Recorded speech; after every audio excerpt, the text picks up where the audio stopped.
Shalom saudara-saudara yang dikasihi Tuhan, jumpa kembali di channel YouTube saya. Kesempatan ini saya hadir menjumpai Bapak Ibu sekalian. Apa kabar? Saya terus berharap Bapak Ibu tetap dalam keadaan sehat dan terus diberkati oleh Tuhan.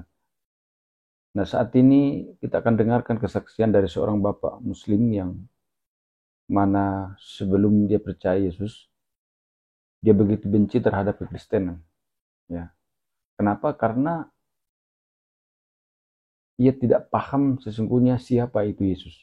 Dia mengatakan bahwa kenapa orang Kristen sembah Yesus sebagai Tuhan padahal dia adalah manusia dan bukan Tuhan. Jadi sungguh sesuatu yang sangat luar biasa saudara-saudara, bahwa tidak suka yang namanya kekristenan, akan menanamkan kebencian, tapi dia boleh diubahkan oleh Tuhan, ya, dijamah oleh Tuhan, dan akhirnya mau tidak mau dia harus terima Yesus sebagai Tuhan dan Juru Selamat. Kasih Tuhan sungguh luar biasa, anugerah Tuhan yang sangat-sangat luar biasa, yang mau menjamah, yang mau mengubah hati dari seorang yang begitu benci terhadap Kristenan menjadi hati yang lembut, menjadi hati yang percaya kepada Tuhan Yesus. Dan secara otomatis Bapak Ibu Saudara-saudara, bahwa orang-orang semacam ini pasti dia adalah seorang yang sangat fanatik dan merasa agamanya lah yang paling benar. Tapi kalau Tuhan yang berbicara, tidak ada seorang pun yang akan bisa menghalangi. Kalau Tuhan yang memanggil, tidak ada seorang pun yang bisa menghalangi. Dia sudah diselamatkan oleh Tuhan, dipilih oleh Tuhan untuk menjadi orang Kristen yang luar biasa. Untuk lebih lengkapnya kita saksikan bersama-sama.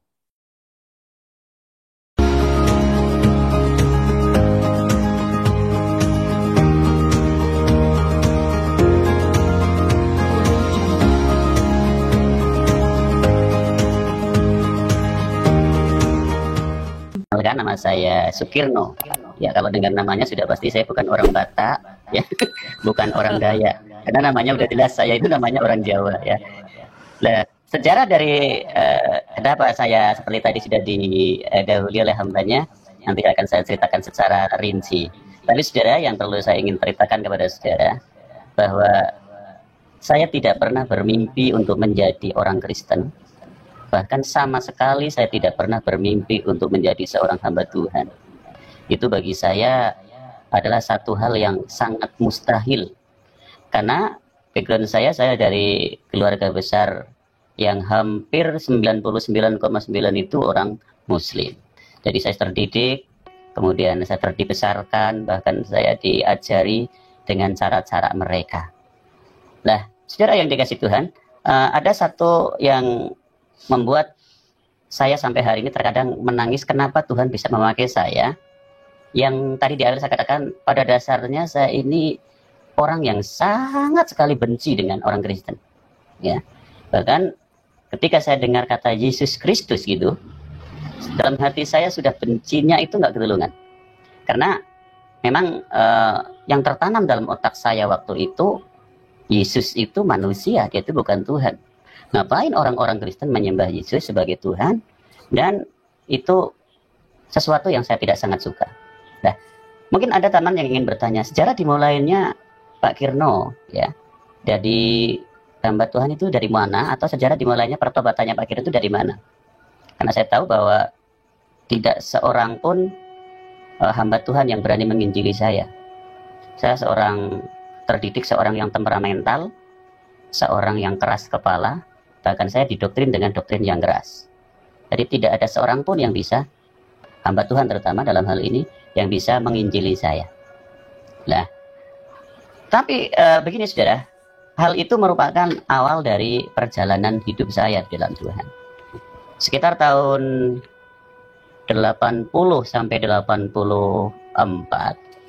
saya itu berada di area yang kental dengan ibadah rutinitas. Bahkan pada saat itu saya berpindah-pindah guru rohani saya di sana, guru ngaji saya dari yang satu ke yang lainnya. Dari situ saya semakin kokoh, saya semakin kuat di dalam kepercayaan yang dulu. Jadi tahun itu saya lagi tahun-tahun di mana saya terbentuk menjadi pribadi yang tingkat fanatismenya itu tinggi. Jadi sampai pada suatu ketika saya ingin cerita kepada saudara, saat itu waktu saya kecil saya tinggal dengan kakek dan nenek saya. Ya, kakek dan nenek saya itu ya karena saya jujur saya dari keluarga yang tidak punya. Kakek nenek saya itu tinggal di sebuah rumah yang tanahnya itu milik orang. Nah, karena tanahnya milik orang, jadi setiap hari saya itu diatur-atur sama orang yang punya tanah itu. Kalau dalam bahasa saya itu istilahnya itu majikan kami gitu. Nah, majikan kami itu menanamkan rasa fanatisme yang tinggi dalam pikiran saya. Pokoknya kamu jangan sampai menjadi orang Kristen. Orang Kristen itu kafir. Orang Kristen itu penyembah manusia. Pokoknya yang tertanam seperti itu. Bahkan yang lebih ekstrimnya itu kalau dikasih makanan sama orang Kristen waktu itu harus dikembalikan atau dibuang. Karena itu sangat haram dan tidak bisa dimakan. Dari keadaan yang seperti itu, semakin hari saya semakin tertanam rasa fanatisme yang tinggi, sehingga yang saya tahu dari apa yang saya pahami itu yang paling benar. Ya, apa yang saya pahami pada waktu itu adalah yang paling benar. Nah, kemudian saudara, seiring berjalannya waktu pada tahun itu, jadi sekisaran, karena pada waktu itu juga saya, tadi saya dari awal ngomong bahwa saya itu aktif dalam acara atau dalam tata ibadah. Saya itu orang yang paling disiplin ibadah. Aktif dalam tata ibadah, tidak pernah absen dalam ibadah-ibadah tertentu pada saat itu, sehingga ada seorang guru rohani saya, dalam hal ini adalah Bapak Kiai saya, yang waktu itu sangat percaya sekali dengan saya untuk mengelola satu tempat ibadah kecil. Ya, katakanlah kalau di sini mungkin bahasanya musola atau langgar gitu, dikelola gitu. Di situ saya sebagai orang yang memimpin anak-anak, kemudian menata tempat, kemudian menjadi muazin. Apa itu muazin? Itu saudara nggak tahu, muazin itu berasal dari kata azan. Jadi orang yang mengumandangkan azan itu namanya muazin. Nah, pada waktu itu kan yang namanya pengeras suara memang belum ada di musola itu, nggak ada pengeras suara, nggak ada.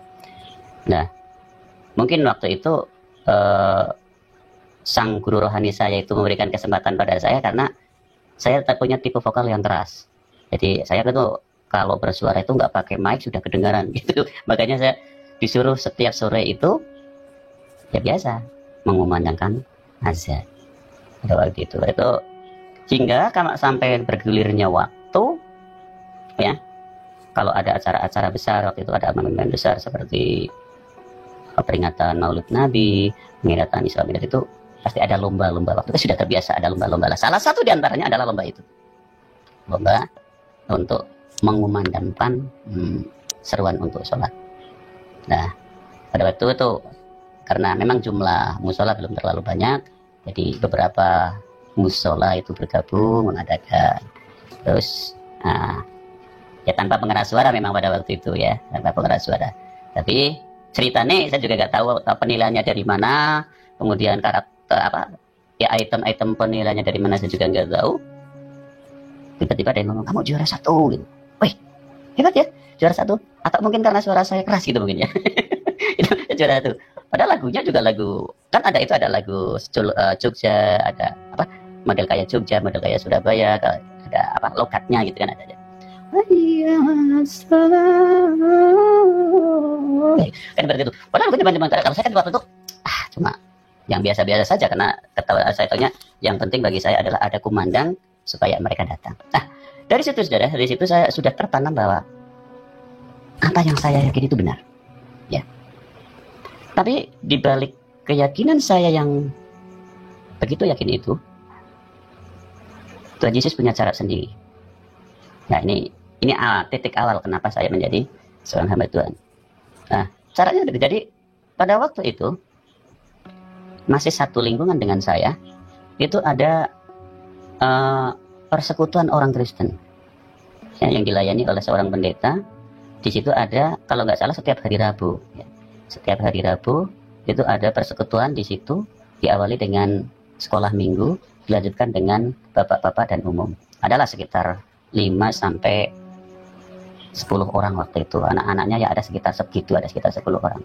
Lah, di saat saya sedang pada keyakinan yang penuh tentang iman saya itu, adik saya itu malah justru ikut sekolah minggu di situ. Nah, ini yang saya akhirnya seperti apa ya? Marah luar biasa suatu itu. Saya marah luar biasa. Sehingga pada saat itu saya pernah cerita, mungkin sama saudara juga pernah melihat cuplikan ceritanya. Kalau mereka setiap hari Rabu mereka sedang mengadakan ibadah, saya punya aktivitas sendiri, saudara. Aktivitasnya apa? Saya bikin supaya ibadah itu nggak nyaman. Jadi saya pukul-pukul itu yang telepon ya, atau saya bikin pokoknya supaya di sekitar tempat yang dimana dia ibadah itu nggak nyaman gitu. Jadi semakin mereka ramai, saya juga semakin ramai. Bikin itu yang telepon dipukul-pukul sama batu, ding ding ding ding ding ding ding ding ding, kan jadi ramai. Supaya tujuannya supaya mereka nggak berlama-lama, supaya tetap bubar. Nah, di rumah saya melakukan yang seperti itu. Sementara di sekolah saya itu ditanamkan rasa yang berlebihan juga sama teman-teman saya. Ya karena teman-teman saya juga waktu itu, walaupun waktu itu belum ada istilah radikalisme, tapi sudah tertanam. Kamu jangan deket-deket sama orang Kristen. Dia itu orang inilah, orang nggak bagus itu, biasa makan hal-hal yang barang-barang yang haram ya gitu.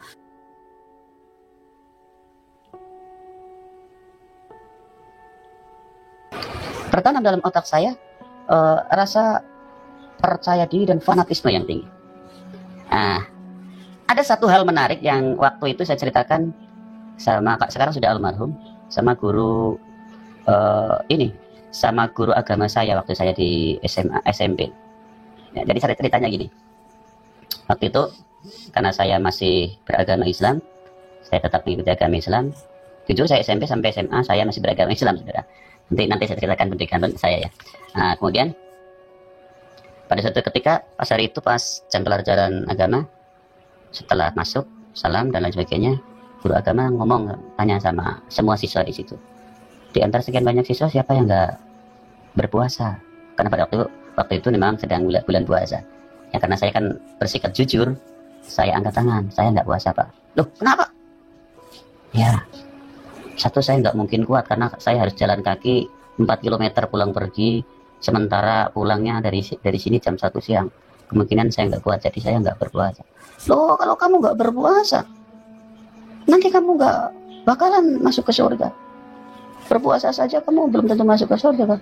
Karena kamu harus melakukan ini, melakukan itu. Nah, yang nggak berpuasa masuk surga itu, yang katanya orang Kristen itu katanya dia masuk surga padahal dia nggak pernah berpuasa. Nah, dari situ saya berpikir, kalau orang Kristen bisa masuk surga karena tidak berpuasa, ada apa ini dengan kekristenan? Saya sudah mulai terusik dengan kata-kata itu, Pak. Saya sudah mulai terusik dengan kata itu, tapi saya tanam dalam hati saya, ada apa dengan kekristenan? Kenapa dia tidak berpuasa tapi bisa masuk surga gitu? Nah, terus dari situ seiring berjalannya waktu saya terus mengikuti apa yang saya yakini dan saya tidak pernah. Tapi ya itu aktivitas saya di rumah itu tetap kalau ada ibadah sekolah minggu, ada ibadah umum, saya selalu menggoda, membuat supaya suasananya nggak tenang gitu. Jadi semacam kayak bikin bunyi-bunyian apalah, pekentongan atau apa gitu, supaya suasananya nggak tenang. Nah, di dalam keadaan seperti itu, justru adik saya, karena kami ada 13 bersaudara, kebetulan saya itu anak nomor 1. Dan keluarga saya waktu itu semuanya belum ada yang percaya Yesus. Nah, adik saya satu-satunya yang nomor 2 dari saya, puji Tuhan sekarang sudah kembali ke surga. Dia itu nggak pernah takut ketika saya marah gitu loh. Jadi ketika dia pulang sekolah minggu, saya ngomong, kamu jangan lagi-lagi ikutan kayak gitu ya, nanti kamu masuk neraka.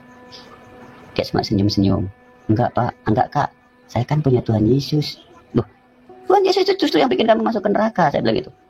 Enggak, kata guru sekolah minggu saya, enggak kok. Kata guru sekolah minggu saya, kalau saya percaya, maka isi rumah saya akan diselamatkan. Jadi dia justru ngajar gitu sama saya seperti itu. Wah ini anak berani amat ini ngajarin saya. Saya bukannya mau mendengar saudara, tapi saya justru malah semakin saya semakin benci sekali waktu itu. wah ini gara-gara ikut-ikutan sekolah minggu ini adik saya jadi berani sama saya. Nah, suatu ketika saya itu dikasih saran sama ya orang lain sih sebetulnya, orang lain. Tuh kalau adik kamu ke sekolah minggu terus, bawalah ke sini. Karena waktu itu saya tinggal dengan kakek saya yang ada di sebelah utara, dan adik saya tinggal dengan bapak dan ibu saya yang ada di sebelah selatan. Kami dibatasi oleh jalan kereta api. Nah, orang yang mendidik saya itu ngomong, kalau kamu sampai biarin adik kamu tinggal di sebelah selatan sana, nanti adik kamu itu jadi orang kafir, jadi orang yang masuk ke neraka. Akhirnya dengan akal licik saya rayu-rayu adik saya untuk mau tidur di tempat nenek. Dik, tidur yuk di tempat nenek. Ini kan malam minggu, biar besok kan kamu nggak sekolah. Tadi yang adik saya ngomong, tapi kan besok aku ke gereja. Ngapain kamu ke gereja? Nggak boleh tuh. Ya enggak, saya harus ke gereja, nanti Tuhan Yesus marah sama saya kan. Waktu itu kan masih kecil gitu ya. Nah, saudara, waktu itu karena dia mau saya ajak tidur di tempat kakek, dia tidur di tempat kakek. Nah, sebelum tempat tidur di tempat kakek, saya punya, ya boleh dikatakan akal-akalan juga ya. Saya ajak dia ke musola. Dia ke musola. Yang ikut aja. Tapi di sana dia nggak ngapa-ngapain, cuma bengong gitu loh. Ngapain aja di sini, Kak? Ya kamu ngikutin saya. Ini cara saya gini. Ya saya kan cuma ngikutin, kan nggak tahu gitu. Nah, pulang dari situ saudara, pulang dari tempat saya beribadah pada waktu itu. Mungkin ini juga rencana Tuhan ya. Jadi tiba-tiba adik saya itu terpeleset di jalan aspal karena waktu itu banyak tumpahan oli gitu loh. Jadi terpeleset, jatuh, kepalanya menghadap ke atas, dan kepala sini itu kena oli semua sampai ke bawah sana. Terus dia nangis gitu loh. Akhirnya karena dia nangis, ringkas cerita, saya antar pulang langsung ke tempat bapak. Saya takutnya kalau ini sampai pagi nggak sembuh, saya dimarahin sama bapak. Akhirnya ringkas cerita, malam itu dia nggak jadi tidur di tempat kakek. Ya, jadi saya antar langsung pulang ke tempat bapak. Kemudian bapak tanya, kenapa? Ini tadi saya diajak kakak ke sana ke musola. Terus saya jatuh di aspal. Wah, bapak saya marah-marah waktu itu. Awas kalau adik kamu sampai terluka. Biarin mau kemana-mana, biarin. Itu kan dia kan berpikir sendiri. Ayah saya bilang gitu waktu itu gitu ya. Akhirnya saya merasa bersalah. Akhirnya saya nggak jadi ajak adik tidur di rumah kakek malam itu, dan biar tidur di rumah bapak saya. Karena saya tinggal dengan kakek dan adik saya tinggal dengan bapak saya. Dan dengan sendirinya karena pagi-pagi dia ada di tempat bapak, pagi-pagi tetap dia ke gereja adik saya. Pasti, karena kalau di tempat bapak kan tidak melarang, dia membiarkan, nggak menyuruh tapi membiarkan. Kalau saya melarang. Saudara, dengan bertambahnya waktu, ya, adik saya itu semakin terdidik di dalam mengikuti Yesus, sehingga suatu ketika dia semakin berani dengan saya, saudara. Berani bukan berarti melawan, berani ngomong gini, Kak, oh ya, suatu ketika kita izin, Kak, boleh nggak kalau di rumah kita ini kita adakan kebahagiaan keluarga? Oh, saya marah besar waktu itu. Ngapain ibadah keluarga? Biar semua orang yang di rumah ini jadi orang Kristen. Ya enggak lah, dia bilang gitu. Kan kami akan doakan supaya semua keluarga di tempat ini diampuni sama Tuhan kesalahannya. Jadi dia semakin berani gitu, berani akan mengadakan ibadah di rumah kami, di rumah orang tua kami. Nah, sementara saya dalam hal dilema, nggak ngizinin, saya bukan kepala keluarga, bapak saya diminta izin sama adik saya, Pak, kalau besok hari Rabu ada ibadah keluarga di sini boleh nggak? Dia bilang ngomong itu. Tuh ngomong sama kakakmu yang ganas itu. Kalau kakakmu izinkan, ya silahkan. Kalau enggak ya jangan. Tanya lagi ke saya gitu. Kak, boleh nggak besok Rabu kita adakan ibadah di sini? Akhirnya saya pikir-pikir, beneran ini. Ya ini kesempatan baik untuk mencari di mana kelemahan orang-orang Kristen, saya pikir waktu itu. Karena yang saya tahu, kekristenan itu yang tidak boleh ada di tempat ini. Waktu itu saya dalam pikiran saya gitu. Jadi akhirnya dengan berat hati, akhirnya yaudah, kalau mau ibadah di situ boleh. Nah, ringkas cerita, sampailah pada hari yang sudah ditentukan, dan kemudian saudara pada waktu itu acara dimulai. Nah, karena acara yang dimulai kebetulan waktu yang datang penuh, ya, karena tidak semua jemaat dan semua orang-orang yang sekitar rumah saya itu pengen tahu apa sih ibadahnya orang Kristen, jadi yang datang penuh. Nggak ada tempat, saudara. Akhirnya saya dikasih tempat paling depan gitu, sama pembicaranya waktu itu namanya Bapak Pendeta Lukas dari Sitabuah Purwokerto. Oh, Mas Kirno ini ya? Iya, Pak. Kakaknya Tri. Iya. Kamu duduk di depan. Waduh, ngapain sih, bukan orang Kristen? Kamu di depan, biar kamu tahu apa itu kekristenan. Nah, dalam pikiran saya nggak mau mendengarkan kamu ngomong. Tapi ketika nanti kamu ngomong salah dan menyinggung keyakinan saya sudah kompakkan orang-orang di sini untuk mukulin kalian. Saya pikir waktu itu, saya sudah berpikir jahat apa itu.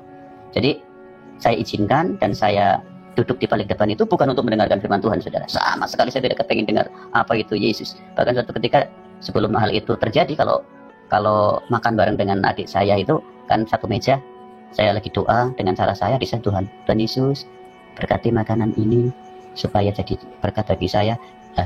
Adik saya kan doanya kenceng, jadi saya ngomong, kamu jangan sebut-sebut lagi Yesus, apa itu Yesus itu? Saya itu nggak mau dengar itu. Malah dia doa lagi gitu, Tuhan Yesus ampuni kakak saya, dia nggak tahu apa yang saya doakan. Jadi saya, wah ini adik semakin berani aja, saya bilang gitu.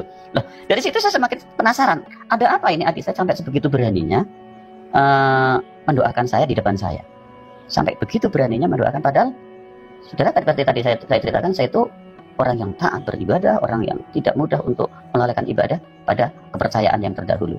Jadi saya itu bukan tipe orang yang gampang meninggalkan ibadah. Tapi adik saya berani sekali.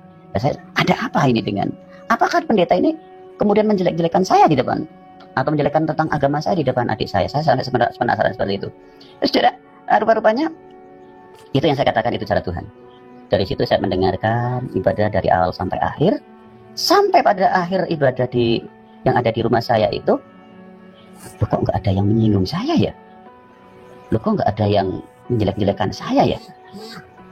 Wah, ini barangkali ini pura-pura karena ini ada di rumah saya, takut saya marah. Saya masih berpikir seperti itu. Jadi apa yang diceritakan mereka, saya itu nggak peduli. Saya mencari suatu ketika dia menyinggung satu huruf saja, atau satu ayat saja, habis itu orang. Saya bilang gitu. Kemudian habislah ibadah. Dan yang lebih waktu itu saya menjadi ya boleh dikatakan waktu itu saya kesel, saudara. Kesel sama pendeta itu. Saya ditumpang tangan, didoain gitu loh. Tuhan, saya menyerahkan Mas Kirno ini ke dalam tangan kuasa-Mu supaya Tuhan jamah hatinya. Saya sambil melirik ini, kurang ajar ini pendeta. Emang lu pikir aku mau jadi orang Kristen? Saya bilang gitu kan. Enak aja jadi orang Kristen. Gak mau sih bagi saya.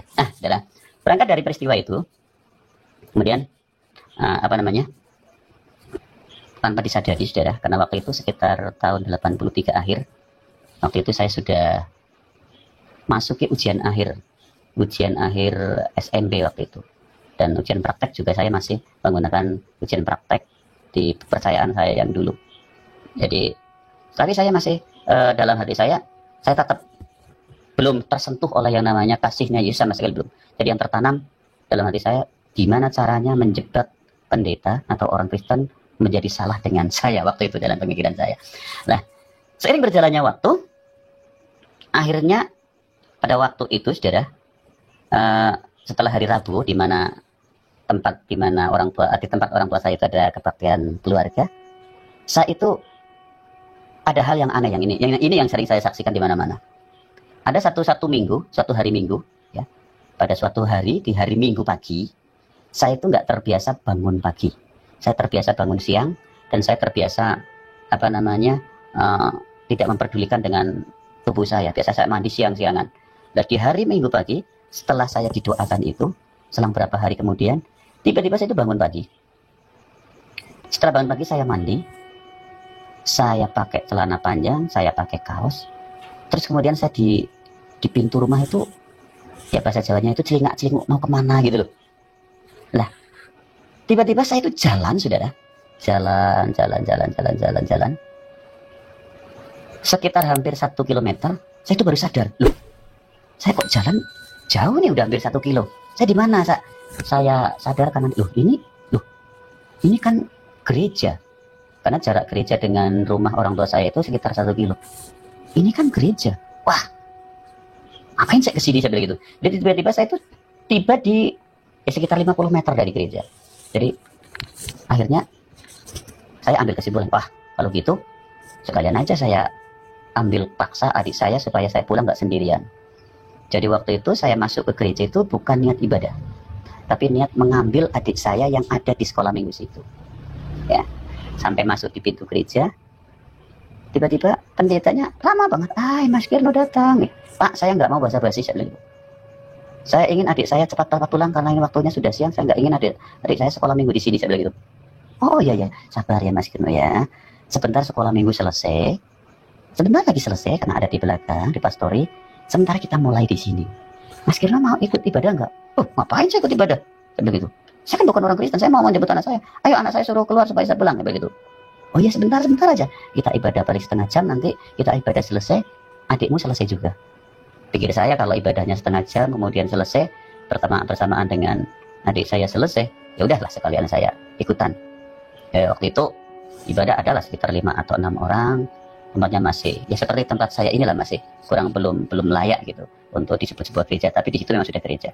Saya dengarlah mulai ibadah dari awal. Tapi dalam hati saya nggak mau mendengarkan apa itu firman Tuhan. Mereka memuji Tuhan, saya juga tetap diam. Mereka doa apa, saya tetap diam, nggak amin, nggak apa. Tapi dalam hati saya cuma satu.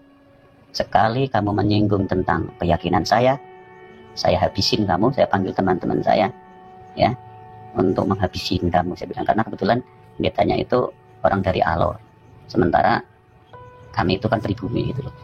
Nah, sampai akhir ibadah, saya nggak menemukan yang saya cari. Duh, kenapa sih pendeta nggak ngomong tentang agama saya ya? Kenapa nggak menjelek-jelekan saya? Nggak menjelek-jelekan agama saya? Wah, ini nggak beres nih. Pasti ini dibuat-buat, saya pikir gitu ya. Ini dibuat-buat karena mungkin ada saya, jadi dia mungkin masih tahan pembicaraan. Saya hanya berpikir itu aja. Nah, lucunya, setelah ibadah selesai, ya memang ibadah sekitar 45 menit selesai, dan belakang sekolah minggu selesai. Saya didoakan lagi di situ, saudara. Mas Kirno, boleh ya saya tumbang tangan berdoa untuk Mas Kirno, dia bilang. Silakan. Nah, pendeta berdoa seperti pada waktu di rumah saya. Dan Yesus, saya menyerahkan pemuda ini ke dalam tangan kuasa-Mu untuk dijadikan hamba-Mu. Jadi doa yang sama saya dengar 2 kali di rumah saya dan di gereja pada waktu itu. Habis doa ini saya pulang. Dan dalam pikiran saya satu pun nggak ada firman Tuhan yang masuk dalam diri saya, karena setahu saya itu punya keyakinan yang tidak mungkin salah. Karena saya sudah terdidik dari awal bahwa keyakinan saya itu paling benar. Nah, akhirnya selesai ibadah, saya bawa adik saya pulang. Sambil dimarah-marahin di rumah. Kamu ini bikin kakak sengsara. Jalan kaki hanya karena kamu sekolah minggu. Besok lagi kamu jangan sekolah minggu. Bikin malu aja. Keluarga kita nggak ada yang jadi orang Kristen. Kamu jangan bikin malu gitu. Sambil jalan di. Anehnya adik saya itu kalau dimarahin nggak pernah marah, saudara, nggak pernah. Dia cuma, Tuhan Yesus ampuni kakak saya. Dia gitu aja. Doanya cuma gitu aja. Nah, seiring berjalannya waktu itu hari Minggu selesai, katakanlah hari Senin dan seterusnya kan kami berada di dalam satu rumah. Setiap hari adik saya itu selalu puji-pujian, damai yang diberikan amat besar. Itu saya terusik banget itu. Apa itu damai? Nyatanya pada waktu itu ya, kita kan tahun 80-an itu kan lagi kejar-kejarnya tentang perang Teluk dan lain sebagainya, yang jadi sasaran Amerika, yang bikin kisruh dan sebagainya.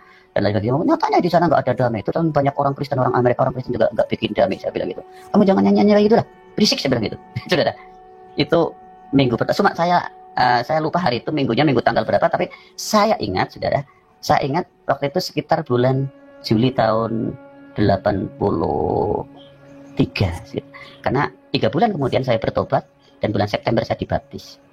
Nah, secara bertobatnya lucu lagi, saudara. Jadi ketika saya kembali ke cerita tadi, habis pulang, kami aktivitas seperti biasa karena saya masih sekolah, orang tua saya dagang dan sebagainya. Dan setiap hari kami kumpul bersama di situ. Adik saya itu yang satu itu yang memang dia pionir dalam keluarga, yang membuat keluarga kami bertobat.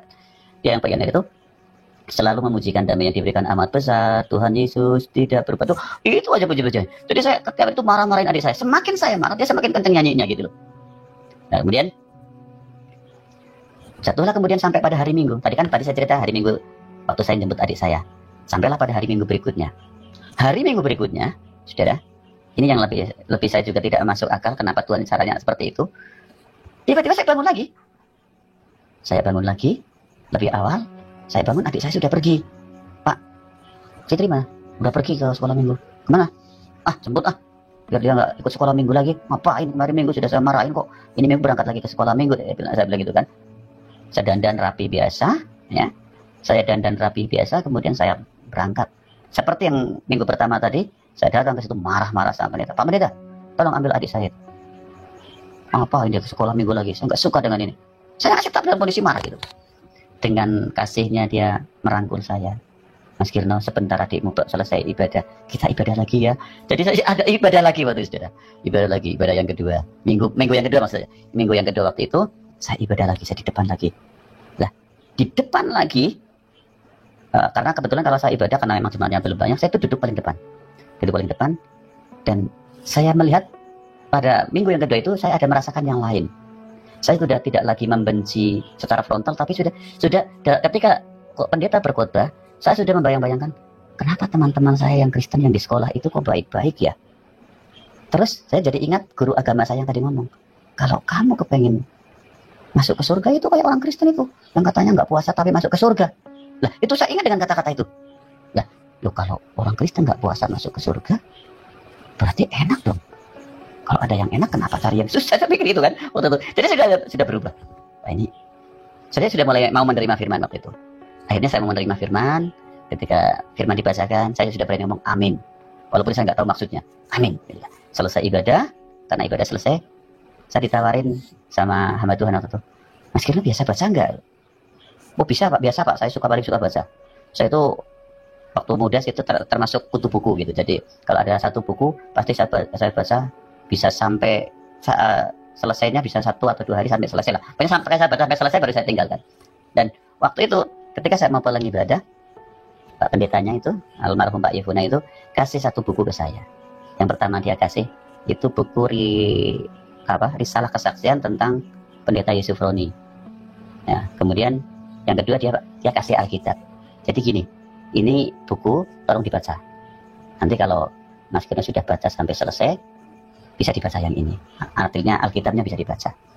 Nah, karena saking penasarannya, begitu saya pulang cepat-cepat, di perjalanan saya sudah tidak ada kesempatan marah-marah sama adik saya lagi, karena sudah saya penasaran dengan apa buku itu, ya. Karena yang saya tahu Yusuf Roni adalah seorang menteri agama pada zaman Presiden Soekarno. Kenapa kok dia bisa menulis sebuah buku gitu loh. Nah, akhirnya sampai di rumah saya baca. Tingkat cerita, sampai dengan nggak sampai 2 hari selesai buku kita baca. Dari situ saya sudah mulai menyaksikan keimanan saya, ya, menyaksikan keimanan saya. Karena saya pikir, ya, seperti yang sering dikatakan, kalau saya di sana ada doa yang mengatakan, ya Tuhan, tunjukkanlah kami ke jalan yang lurus. Nah, Yesus ini menulis pada waktu itu, Yesus berkata, akulah jalan dan kebenaran dan hidup. Loh, apa nggak salah nih saya pikir gitu. Masa pertanyaannya ada di sana kok jawabannya ada di sini. Terus Yusuf ini bercerita detail dalam kesaksiannya. Nah, saya nggak perlu ceritakan satu persatu karena mungkin sudah banyak yang baca. Tapi intinya itu yang membuat saya berbalik. Dan akhirnya pada hari Minggu yang ketiga, jadi minggu ke-1 saya masih keras, minggu kedua sudah mulai mengatakan amin, minggu ketiga setelah baca risalah kesaksian, saya bangun pagi-pagi dan saya datang ke sana. Oh, satu lagi pendeta luar biasa. Saudara, ketika saya datang ke situ luar biasa. Mas Kirno udah baca selesai? Udah Saya berani panggil Tadinya saya nggak mau berani panggil karena pikiran saya kalau saya panggil berarti saya mengatakan dia pimpinan saya. Jadi saya hanya ya dan tidak, atau pokoknya hanya mengatakan gitu aja. Ya saya udah baca, saya bilang itu. Saudara, kalau selama ini orang berpikir orang menjadi Kristen itu karena sesuatu, ya kan? Ini sebelum saya lanjutkan ceritanya. Nanti saya lanjutkan ceritanya kenapa saya sampai menjadi hamba Tuhan. Selama ini orang berpikir menjadi Kristen itu karena sesuatu. Karena mungkin di backup oleh dana, karena mungkin diiming-imingi oleh sesuatu. Dan itu tidak berlaku bagi saya dan keluarga saya. Ya. Karena saya tahu bahwa pada zamannya, pada saat itu tahun 84 sampai 90, jangankan untuk memberkati jemaat, untuk makan saja pendeta di itu sangat susah, saudara. Karena pendeta di situ waktu itu pendeta yang baru lulus dari sekolah teologi, ya. Kemudian dia hidup dengan seorang istri dan 2 orang anak. Jadi dia sangat susah sekali untuk membagi-bagi berkat. Belum ada waktu itu tim misi dari berbagai interdenominasi dan yang mau turun ke desa-desa seperti kami. Jadi sangat tidak mungkin waktu itu untuk mencari jiwa dengan cara yang seperti yang saya katakan. membagi-bagi berkah dan sebagainya. Jadi kalau ada orang ngomong jadi Kristen itu karena berkat, karena dia itu salah besar. Menjadi Kristen karena ada panggilan khusus. Kenapa saya katakan ada panggilan khusus? Begitu saya membaca tentang risalah kesaksian Yosef Browne, saya menyadari akan kesalahan saya. Saya menyadari akan kelemahan saya. Saya menyadari bahwa yang saya bangga-banggakan selama ini itu tidak benar. Jadi kalau kita baca dalam Yohanes 16 ayat 2, mungkin ketika saya ada di sana, menjadi orang Muslim, saya melakukan sesuatu itu mungkin menyenangkan hati Tuhan saya. Ternyata itu ditulis oleh Alkitab kita, ya. Karena ketika mereka melakukan seperti itu sepertinya mereka sedang menyenangkan hatinya Tuhan, ya. Coba kalau saudara bisa ada kesempatan baca dalam kitab Yohanes, dalam Injil Yohanes, ya. Saya jadi ingat pada waktu itu saya itu sepertinya benar banget, ya, benar banget.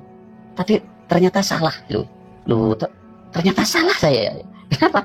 Karena yang saya lakukan ini memang sudah ditulis sama Tuhan. Jadi seolah-olah mereka itu melakukan hal yang jahat, menista orang benar, menista orang Kristen itu seolah-olah sedang menyenangkan hatinya, padahal itu salah, saudara.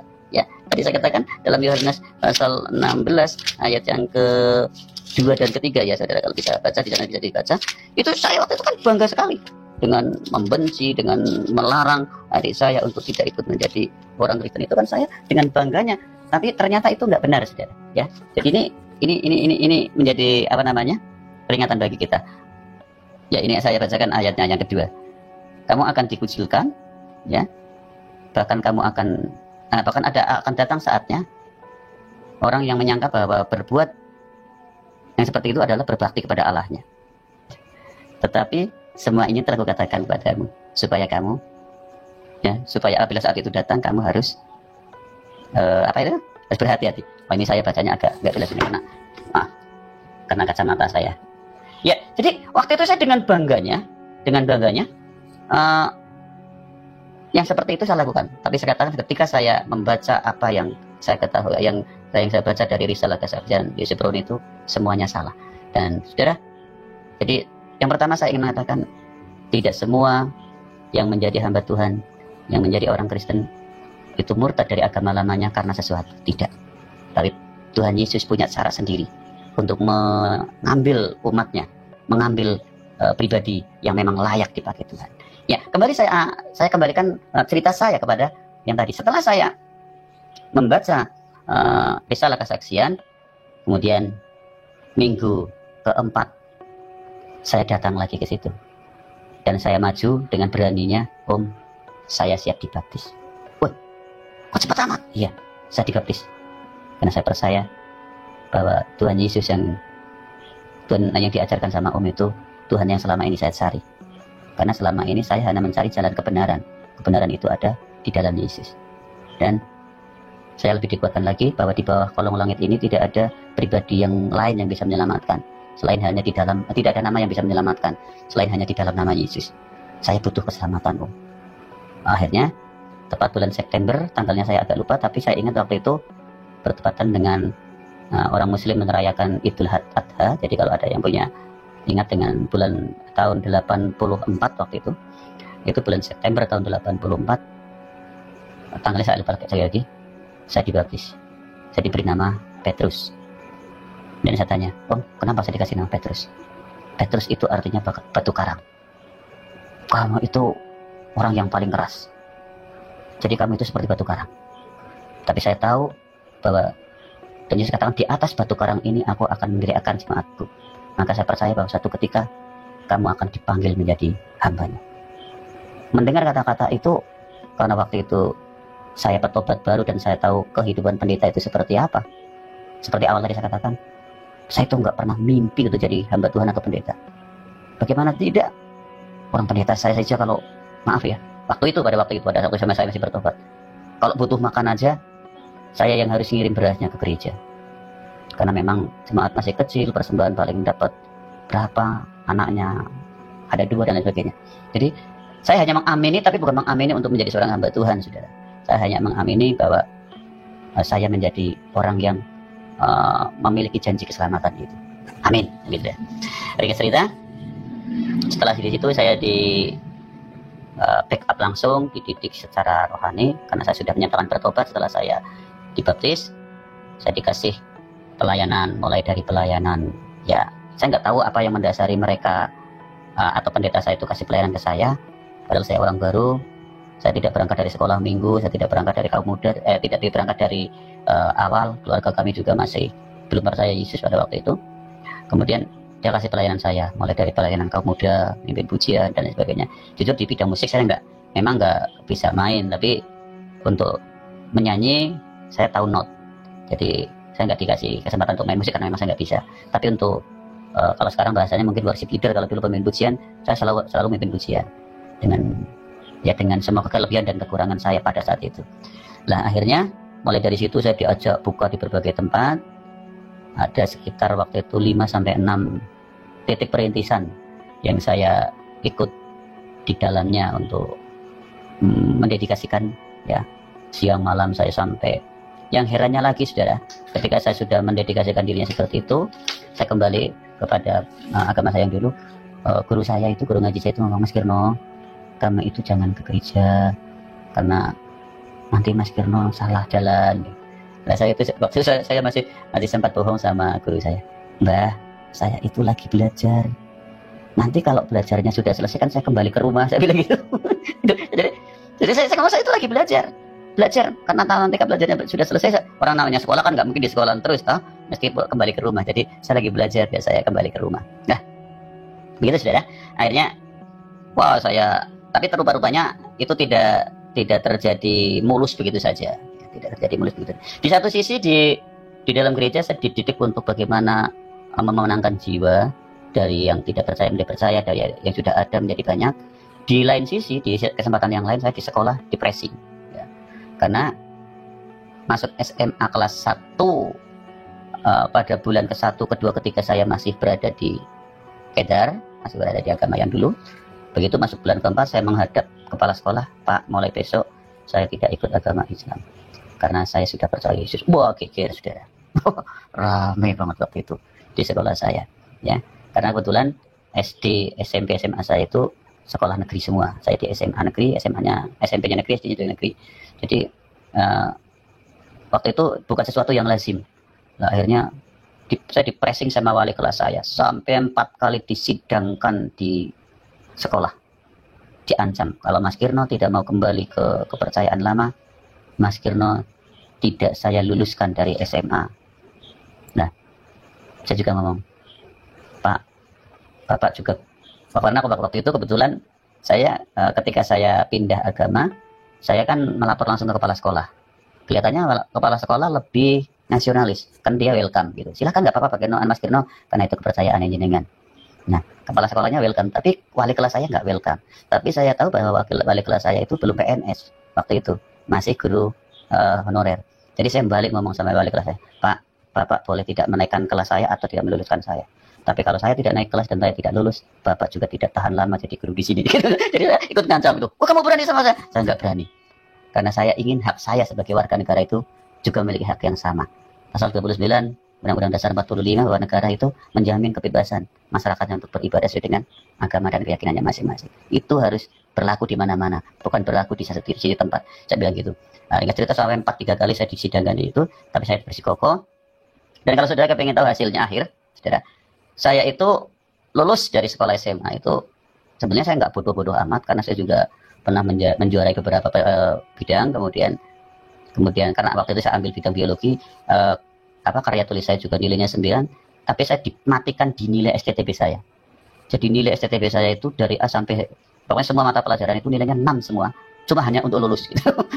Sampai suatu ketika guru saya itu, guru yang kepro ke saya ngomong, nilai kamu berapa? Ini Bu, loh, masa nilai kamu, Bu? Padahal nilai kamu ada yang 8, ada yang 9. Biarin, gak apa-apa Bu, ini membela iman saya. Oh ya. Jadi karena saya memutuskan diri untuk percaya Yesus, rupanya saya harus bayar harga yang terlalu tinggi. Sehingga nilai saya, kalau Bapak Ibu tahu, nilai saya itu 6 semua dari semua mata pelajaran. Padahal saya tidak bodoh-bodoh amat, saudara. Saya itu dalam kategori anak yang pintar juga enggak, bodoh juga enggak lah ya. Tapi saya tidak mungkin punya nilai segitu. Nah, itu tantangan di sekolahan. Sebenarnya tantangan di lingkungan saya juga mengalami tantangan yang tidak sedikit ya.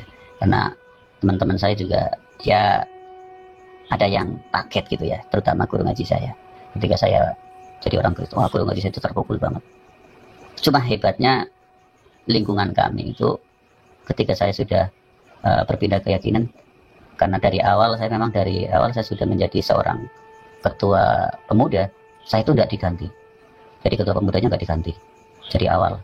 Sampai pada saya sudah menjadi orang Kristen pun saya nggak diganti. Dan akhirnya saya terbeban, walaupun saya Kristen, kalau ada peristiwa Maulid Nabi, ada silaturahmi di musola, di mana tempat saya dulu, di situ menjadi pemenang lomba muazin, saya jadi ketua panitianya.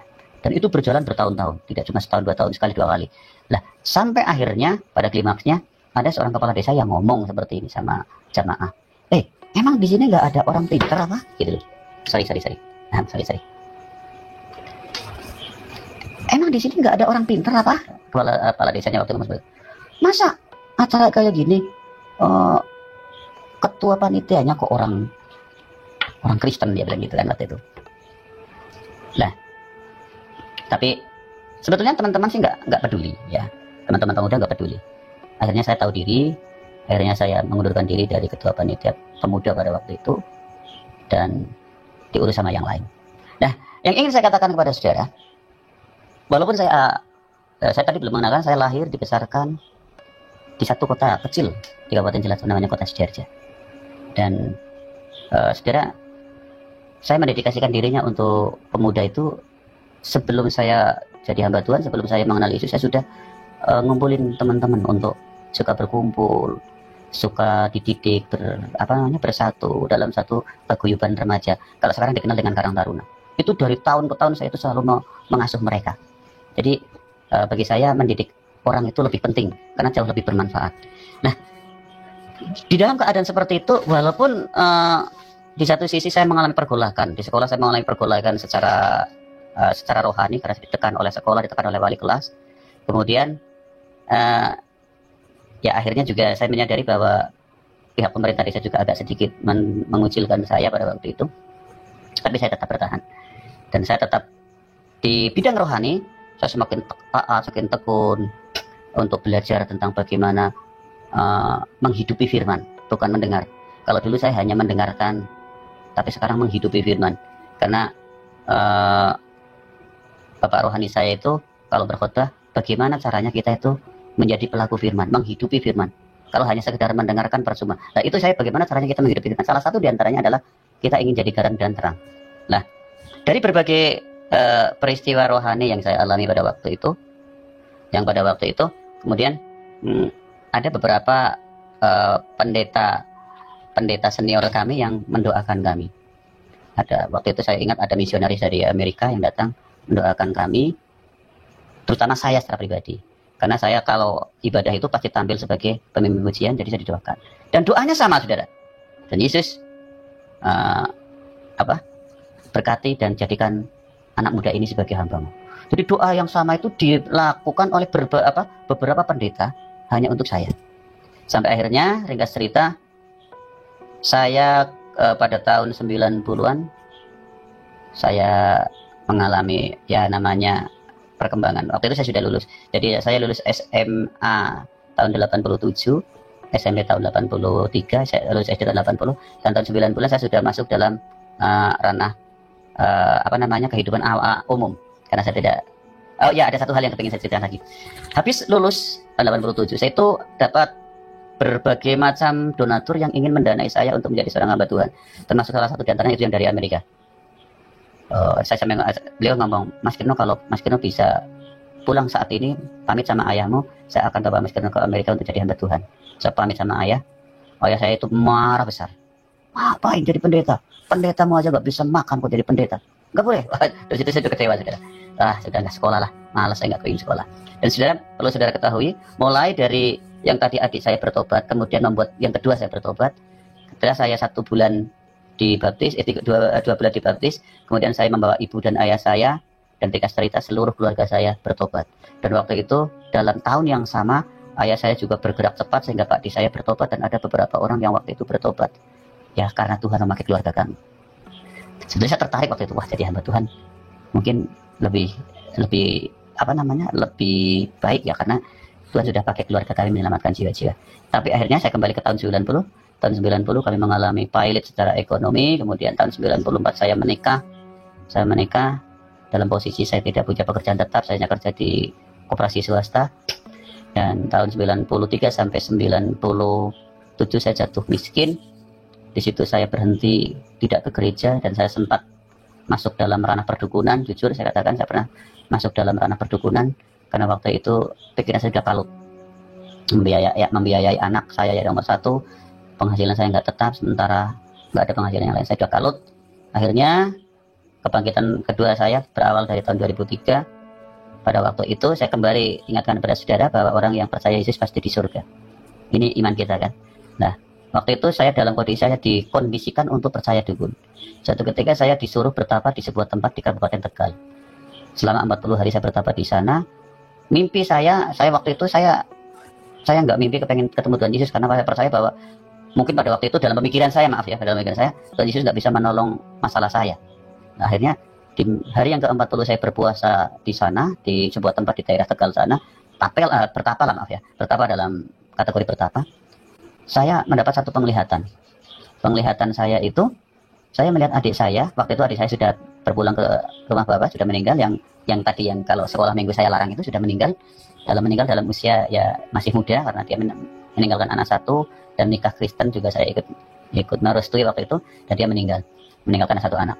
Dan pada waktu saya dengan tahun 93 saya itu kalut dengan ekonomi, bukan 2003 saya kalut dengan ekonomi saya sedang bertapa, saya ketemu dengan adik saya lagi dalam mimpi, dalam penglihatan saya katakan mimpi karena saya nggak tidur.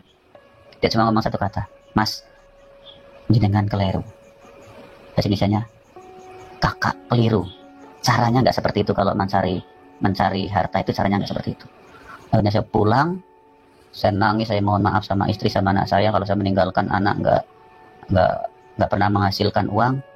Saya kembali ke altar Tuhan, saya bertobat untuk yang kedua kalinya setelah saya meninggalkan Tuhan. Jadi ceritanya unik banget saudara. Saya bertobat yang kedua kalinya.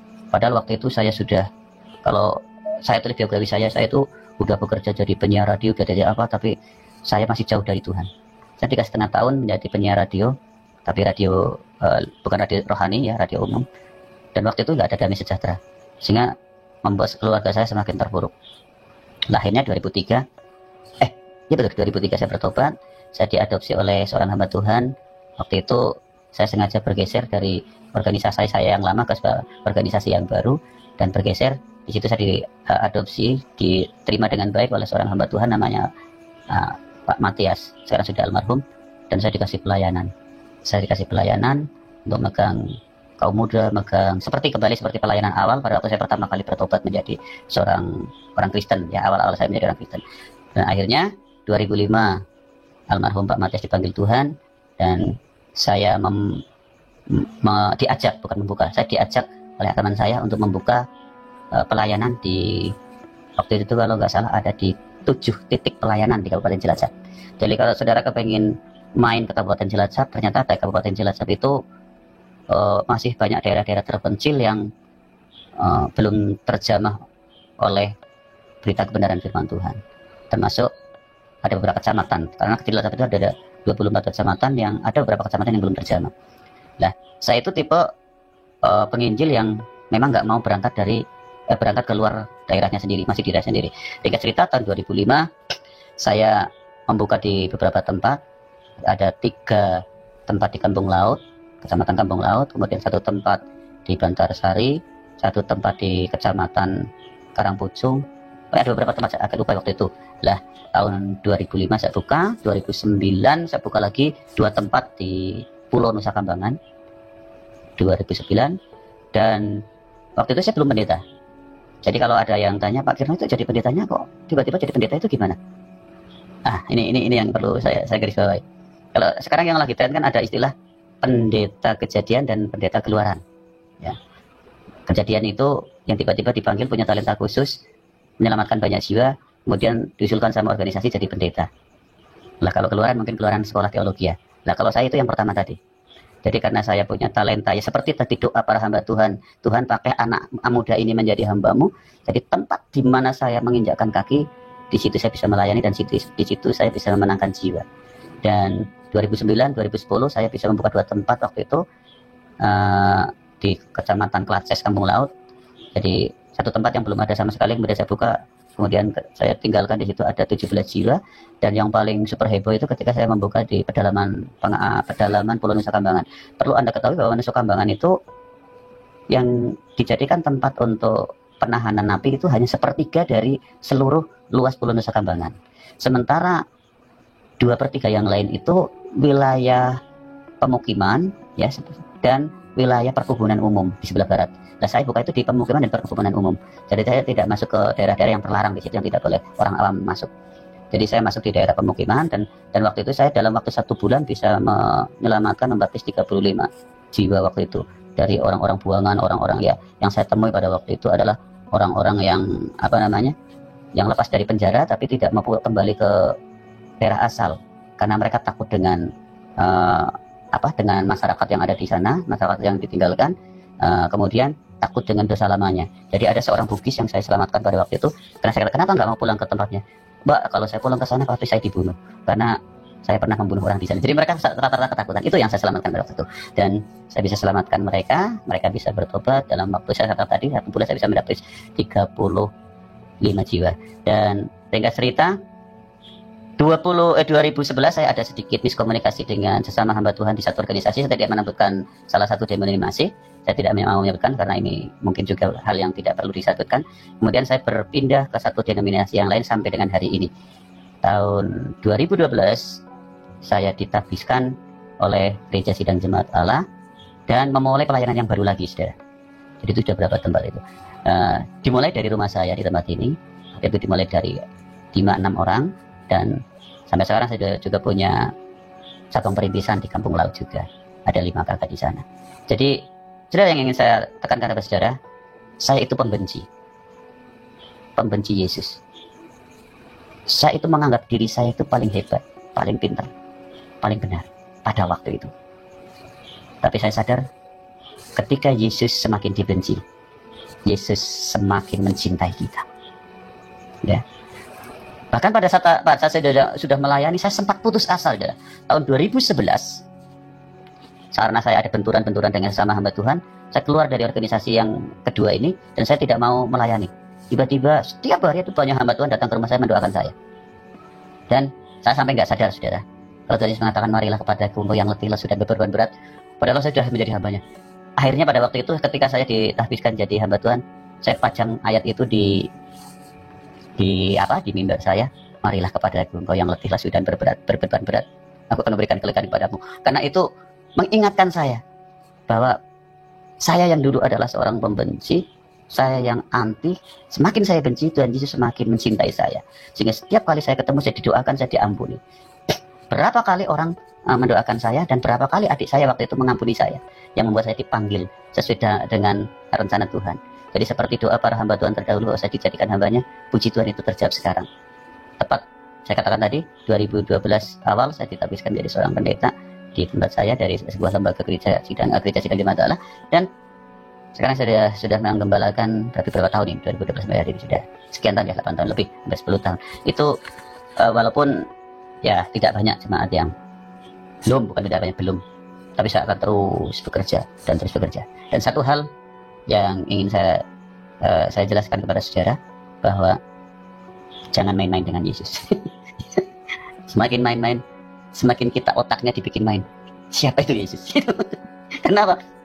Waktu itu kan, kok dengan kerasnya saya itu kan jadi apa sih itu? Jadi semakin kita main-main, semakin Yesus bikin main kita. Jadi saya kira itu, saudara. Jadi sekali lagi, jangan main-main dengan Yesus. Jangan sangka membenci. Orang yang benci akhirnya akan menjadi hambanya, gitu ya. Tidak, Tuhan, saya kira ya kurang lebihnya seperti itu kesaksian saya. Iya. Itu. Luar biasa Bapak Ibu sekalian, saudara-saudara, kesaksian Bapak ini semoga dapat mencerahkan, memberkati kita, supaya akan membuat kita semakin bertumbuh di dalam Tuhan. Sehingga kita pun dalam hidup ini apapun tidak akan bisa mempengaruhi kita, tidak akan bisa mengubah iman kita untuk menjadi tidak beriman. Tidak ada apapun yang akan memisahkan kita dari kasih Kristus. Karena orang percaya kepada Yesus Kristus adalah orang yang sudah diselamatkan oleh Tuhan. Bersyukurlah saudara, sudah terima Yesus sebagai Tuhan dan Juru Selamat. Hidup saudara tidak akan binasa, melainkan beroleh hidup yang kekal. Tuhan Yesus memberkati.